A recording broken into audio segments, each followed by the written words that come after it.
j'ai pu, je pense, voilà, avoir un regard plus neuf sur cette histoire. Et en fait, bien qu'il y ait eu des scénarios qui étaient plus proches du livret de Bizet, à chaque fois que je relisais, j'avais envie de me débarrasser de ces clichés, de ces stéréotypes, et vraiment de me concentrer sur cette idée d'une femme qui n'est pas juste un objet du désir, un fantasme d'un homme, mais un être humain qui peut être aimé, qui peut aimer, et qui peut vivre une histoire d'amour qui va la transformer, mais aussi le transformer lui.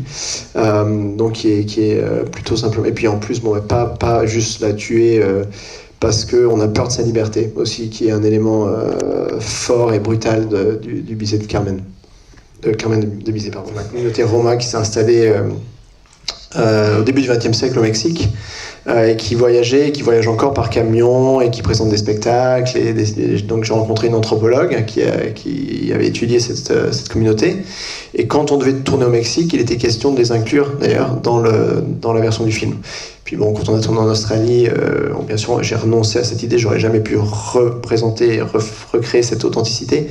Mais il y avait cet héritage culturel, il y avait le Mexique, il y avait l'Amérique, enfin, tout avait sens en fait, pour justement créer ce moment de chaos, pour que ces amants s'enfuient. C'est que des bonnes idées, donc évidemment j'ai dit oui à tout.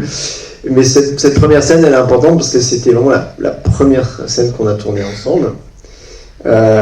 Mélissa aussi. Avec Mélissa, c'était la scène la plus difficile pour Mélissa parce que c'est la première scène où vraiment il y a une espèce de relâchement où elle pleure pour la première fois et depuis que sa maman est décédée. Et en fait, je leur avais rien dit, hein, j'avais pas dit grand chose.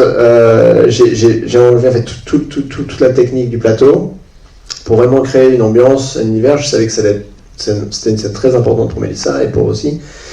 Et je leur ai pas dit qu'on allait faire un plan séquence non plus. J'ai donné quelques indications au Steadicam, mais la lumière était magnifique, enfin tout était. Et puis on a lancé la caméra, simplement, enfin la première prise, hein, c'est celle qui est dans le film, qui dure 7 minutes, et c'était vraiment un moment de grâce, quoi. C'était, il y a tout le plateau qui a applaudi quand j'ai dit cut,